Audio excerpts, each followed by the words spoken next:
Hello दोस्तों, स्वागत है आप लोग अपने YouTube चैनल एग्जाम हैंडल पर। दोस्तों मैं बजरंग राय आप लोग को स्वागत करता हूं। दोस्तों जैसा कि हम लोग राष्ट्रपति चैप्टर को पढ़ चुके हैं, आज हमारा चैप्टर है राष्ट्रपति की शक्तियां।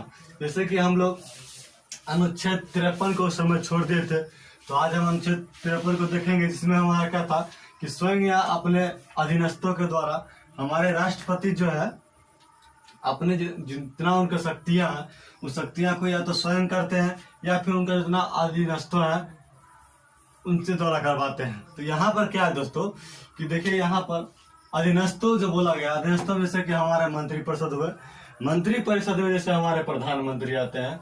प्रधानमंत्री यहाँ पर या तो राष्ट्रपति जी स्वयं कार्य करते हैं या फिर हमारे प्रधानमंत्री जी इनके अधीनस्थों के रूप में कार्य करते हैं, या फिर कोई भी मंत्री परिषद हो जो कि कार्यपालिका में होते हैं, तो उनका यहाँ पर जो है राष्ट्रपति के आज्ञा अनुकूल यह कार्य करते हैं। तो चलिए आज हम लोग देखेंगे इनके विभिन्न शक्तियों के बारे में कि क्या इनका शक्तियां। तो सबसे पहला इनकी शक्तियां जो है कार्यपालिका शक्ति। इनका सबसे पहला है कार्यपालिका में शक्ति जो है नियुक्ति की शक्ति। नियुक्ति हमारे राष्ट्रपति, हमारे देश में जो राष्ट्रपति होते हैं उनका जो सबसे पहला शक्ति हमारा होता है कार्यपालिका में नियुक्ति की शक्ति होता है। जैसे कि यहाँ पर हमारे राष्ट्रपति जो है नियुक्ति करते हैं, जैसे कि सबसे पहले मंत्री परिषद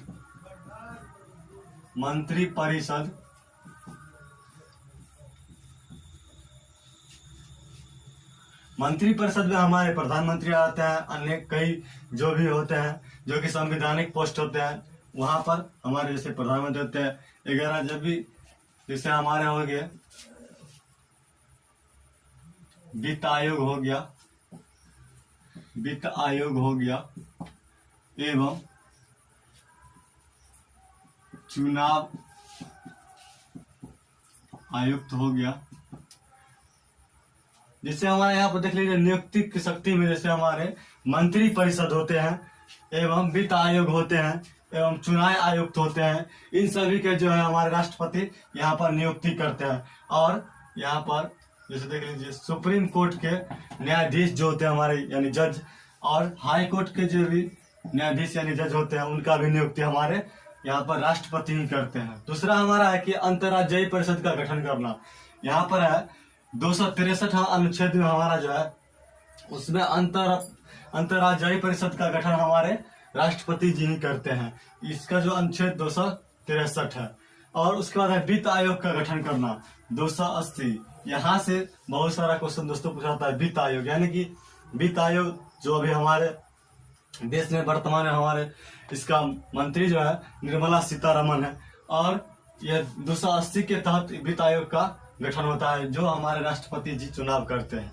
दूसरा है कि अनुसूचित क्षेत्र को घोषित करना। जैसे यहाँ पर देखिए अनुसूचित जो भी क्षेत्र होते हैं हमारे यहाँ भारत में, कभी कभी जो है अनुसूचित क्षेत्र को घोषित किया जाता है तो ये हमारे राष्ट्रपति ही करते हैं। और अगला जो हमारा है कि SC ST और OBC आयोग। यहाँ पर SC ST जितना भी आयोग होता है, SC ST OBC जो भी आयोग होता है, इस आयोग के जो है घोषणा हमारे राष्ट्रपति जी ही करते हैं। तो इन सारे हमारे कार्यपालिका का जो टॉपिक हमारा है, जो इनके कार्यपालिका में सबसे पहला है हमारा नियुक्ति की शक्ति, और उसके बाद कार्यपालिका शक्ति में उसके बाद अंतर्राज्यीय परिषद का गठन करते हैं जो कि 263 हमारा अनुच्छेद है। उसके बाद वित्त आयोग का गठन, सबसे इनमें जो है सबसे बड़ी चीज है वित्त आयोग का गठन। पूछा जाता है सवाल कि वित्त आयोग का गठन किस अनुच्छेद के अंतर्गत किया जाता है, तो 280 के अनुच्छेद जो हमारा है उसके अंतर्गत वित्त आयोग का गठन होता है।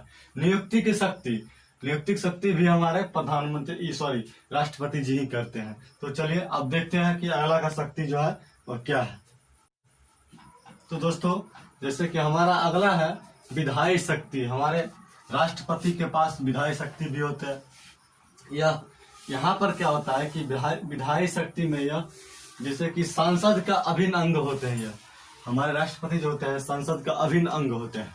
और किसी भी बिल या विधेयक को बनाने में, जैसे यहाँ पर कोई भी बिल या विधेयक बनाया जाता है तो यहाँ पर राष्ट्रपति के हस्ताक्षर के बाद ही उसको पारित किया जाता है। कोई भी मान लीजिए कि यहाँ लोकसभा में यदि कोई भी बिल पारित किया जाता है वहां पर भेजा जाता है, तो जब तक हमारे राष्ट्रपति जी इस पर साइन नहीं करेंगे तो उस बिल को पारित नहीं किया जा सकता है। और दूसरा यह है कि यहाँ पे देख लीजिए 1 2 3 यानी कि 123, इसमें क्या है कि अध्यादेश है, इसमें 1 2 3 अध्यादेश है। इसमें कहना यह है कि लोकसभा, राज्यसभा और हमारे राष्ट्रपति जी, लोकसभा और राज्यसभा और राष्ट्रपति जी, यहाँ पर याद करने के लिए सब बोल रहे हैं कि लोकसभा, राज्यसभा और राष्ट्रपति जी 1 2 3 है। तो यहाँ पर इन तीनों को मिला करके यहाँ पर कोई हमें निर्णय लेना रहता है, लेकिन हमारे राष्ट्रपति जी के पास ऐसा पावर है कि वह इस दिनों के बिना भी अपना निर्णय ले सकते हैं, यानी अध्यादेश। इसीलिए इसको बोला गया कि अगर लोकसभा और राज्यसभा नहीं भी रहेगा तो हमारे वहां पर क्या है, राष्ट्रपति जी अपना निर्णय ले सकते हैं। अगर मान लिया जाए कि वहां पर लोकसभा भी है और राज्यसभा भी है और हमारे राष्ट्रपति भी है, तब भी वहां पर निर्णय होगा। या फिर अगर यहाँ पर राज्यसभा लोकसभा नहीं रहता है तो हमारे राष्ट्रपति जी खुद से निर्णय ले सकते हैं। उसके बाद हमारा अगला टॉपिक है कि संसद को संबोधित करना। जैसे मान लिया जाए कि जब हमारे यहाँ चुनाव होता है, चुनाव होने के बाद जैसे चुनाव होकर लोग जाता है तो संसद में सबसे पहले जो है संसद को संबोधित हमारे राष्ट्रपति जी ही करते हैं। संसद भवन में वहां पर जो भी नियम लागू होता है या जो भी संबोधन होता है तो हमारे वहां पर राष्ट्रपति महोदय ही करते हैं।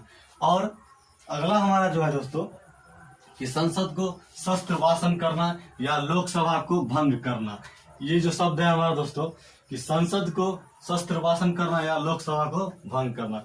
यहाँ पर इसको कहने का मतलब यह हुआ कि जैसे कोई भी संसद में मान लीजिए कोई मीटिंग हो रहा है, अगर वहां पर हमारे राष्ट्रपति जी चाह लेंगे कि हम अभी मीटिंग को ठप रखेंगे, मीटिंग को नहीं करना चाहेंगे, तो हमारे इस मीटिंग को जो है रोकने के लिए यहाँ पर राष्ट्रपति चाहेंगे तो ये रोक सकते हैं। यहाँ पर अगर मान लिया जाए कि यहाँ पर कोई लोकसभा के सदस्य या राज्यसभा के सदस्य चाहेंगे कि हम इसको भंग कर दें तो ये भंग नहीं हो पाएगा। और जब तक यहाँ पर राष्ट्रपति नहीं बोलेंगे इसको भंग किया जाए बीच में, तब तक दूसरे कोई भंग नहीं कर सकता है। अगर हमारे राष्ट्रपति जी बोल देते हैं इसको भंग किया जाए तो भंग हो जाएगा। तो चलिए अब इनका जो अगला शक्ति है उस शक्ति को देखते हैं। इनका अगला शक्ति है वित्तीय शक्ति। वित्तीय शक्ति को हम लोग देखते हैं। चलिए तो दोस्तों हमारा अगला जो है वित्तीय शक्ति है। वित्तीय शक्ति में जैसे है कि धन विधेयक राष्ट्रपति का सहमति से पूर्व में हो। जैसे इसमें कहा गया है कि धन विधेयक राष्ट्रपति के सहमति से पूर्व, जैसे धन विधेयक जो हमारे यहाँ होता है वित्तीय शक्ति में है कि धन विधेयक जब पारित किया जाता है तो इसमें धन विधेयक को पारित करने से पहले इसमें हमारे राष्ट्रपति का साइन होना अनिवार्य है। जब तक इस पर राष्ट्रपति साइन नहीं करते हैं तब तक इसको पारित नहीं किया जा सकता है। और दूसरा यह है कि आकस्मिक निधि। आकस्मिक निधि में यह है 267 जो एक्ट हमारा है, 267 एक्ट में पूछा गया है कि आकस्मिक निधि किस एक्ट में पूछा गया था, 267 एक्ट में। तो आकस्मिक निधि पैसे से लेन देन की बात, जब हमारे यहाँ मान लीजिए कि पैसा को आपूर्ति में इस चीज को ये किया था आकस्मिक निधि को, तो ये जो है हमारा 267 जो हमारा अनुच्छेद है उसमें पूछा गया है। और उसके बाद है कि प्रत्येक वर्ष अनुच्छेद 112 के तहत वार्षिक वित्तीय लेन देन किया जाता है। किसके माध्यम? राष्ट्रपति के माध्यम। इसमें जो है भारत सरकार या किसी भी सरकार को, राज्य सरकार या केंद्र सरकार को प्रत्येक वर्ष अनुच्छेद 112 के तहत वार्षिक वित्तीय लेन देन, यानी कि जिसको हम लोग आमतौर पर जिसको बजट पेश करना बोलते हैं, जैसे कि इस बार भी बजट पेश किया गया था प्रति वर्ष। इसमें क्या होता है कि प्रत्येक वर्ष जो होता है अनुच्छेद 112 के तहत वार्षिक वित्तीय लेन देन किया जाता है, जो कि राष्ट्रपति महोदय करवाते हैं, किसी भी केंद्र सरकार या राज्य सरकार को देते हैं। तो यहाँ पर क्या है कि इस बार जो है हमारे देश में हमारे निर्मला सीतारमण जी है उस चीज को हमारे अनुच्छेद 112 के तहत जो है वार्षिक वित्तीय लेन देन को पेश किए थे। तो चलिए आज और वित्तीय शक्ति का जो है यही 3 पॉइंट है।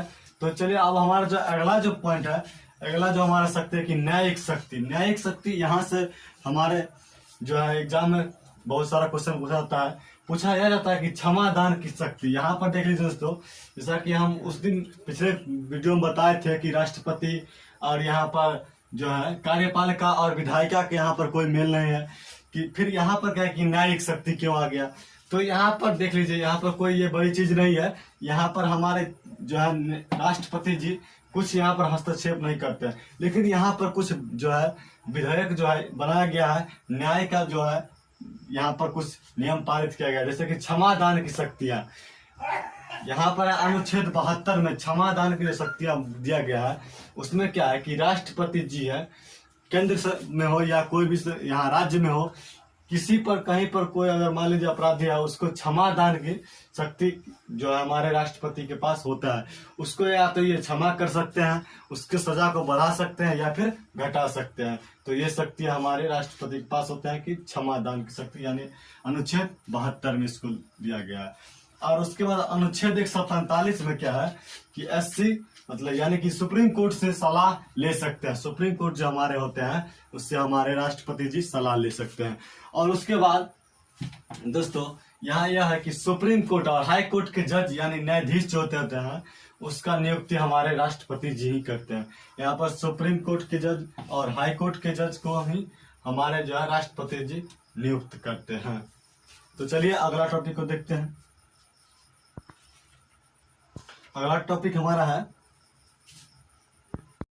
तो दोस्तों अगला जो हमारा है कि सैन्य शक्ति। सैन्य शक्ति को हम लोग देखेंगे। सैन्य शक्ति जो है हमारे राष्ट्रपति के अंदर ही आते हैं। यहाँ पर है कि तीनों सेना थल जल वायु का अध्यक्ष हमारे राष्ट्रपति होते हैं। जैसे कि यहाँ पर देख लीजिए थल सेना, जल सेना, वायु सेना जो भी हमारे होते हैं। जैसे कि यहाँ पर हमारा देख लीजिए जो होता है थल सेना यानी जल सेना नेवी जो होता है हमारा, और वायु सेना एयरफोर्स जो हमारा होता है। और यहाँ पर इस तीनों का जो है हमारे राष्ट्रपति जी होते हैं, अध्यक्ष होते हैं। इनके अंदर ही इन तीनों चीज को रखा गया है। और उसके बाद किसी भी देश को इसी में जो है सैन्य शक्ति में है, किसी भी देश के साथ युद्ध या शक्ति शांति का घोषणा हमारे राष्ट्रपति जी कर सकते हैं।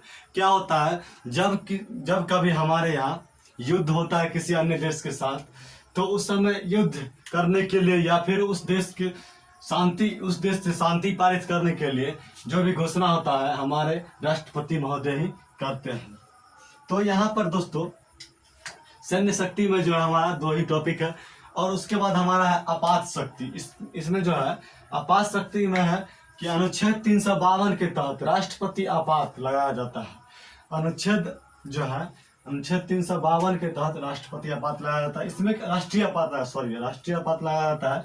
इसमें क्या होता है, जैसे देखिए दोस्तों, इसमें 1962, 1972 और 1975 में,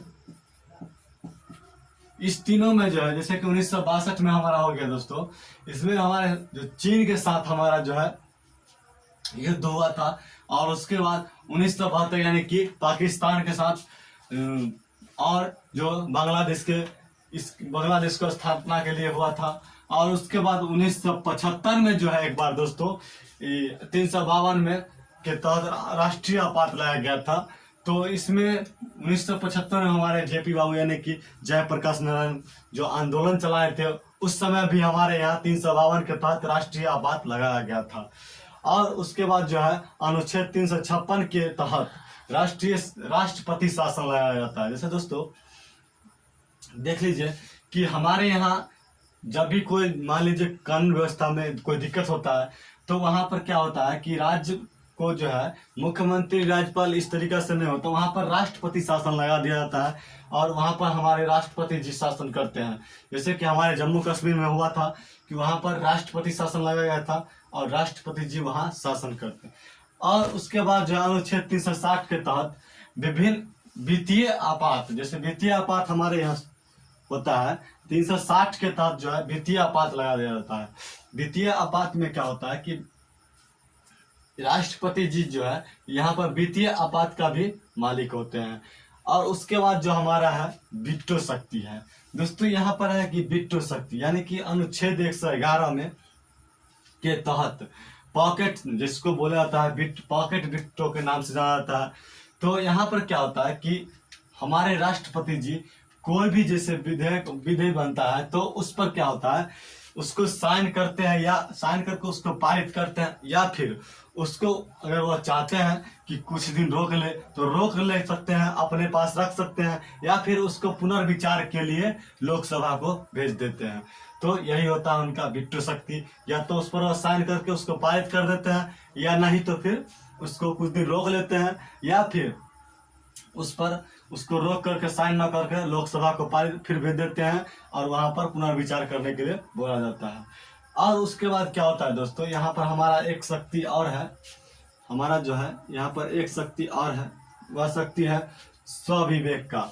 यहाँ पर स्वविवेक का शक्ति हमारा है, स्वविवेक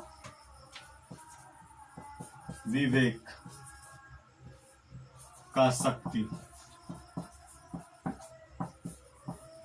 यहाँ पर दोस्तों हमारा सबसे लास्ट जो है स्वविवेक का शक्ति है। यहाँ पर हमारे यहाँ क्या होता है, राष्ट्रपति जी को कभी कभी क्या होता है कि अगर मान लिया जाए कि तुरंत कोई चीज का हमको मतलब निर्णय लेना है, तो वहां पर हम लोकसभा राज्यसभा को तो बैठा नहीं सकते हैं। क्या करना, उस समय हमको राष्ट्रपति जी को खुद से फैसला लेना पड़ता है कि इस समय हमें क्या करना पड़ेगा। तो उसी चीज को यहाँ पर स्वविवेक के नाम से जाना जाता है। तो दोस्तों यही था हमारा आज का वीडियो, राष्ट्रपति की शक्तियां। तो दोस्तों आज हम लोग जैसे कि देखे हैं कि राष्ट्रपति की जो भी शक्तियां थी उस सारी शक्तियां को देखे हैं। अब चलिए दोस्तों, अब इस चीज को हम आज यहीं पर समाप्त करते हैं। अब जो है हमारा चैप्टर अगला दिन रहेगा उपराष्ट्रपति, हम लोग अब देखेंगे उपराष्ट्रपति के लिए। तो दोस्तों इस तरीका को वीडियो को देखने के लिए हमारे चैनल को सब्सक्राइब करें, हमारे वीडियो को लाइक करें एंड शेयर करें। चलिए मिलते हैं नेक्स्ट वीडियो में।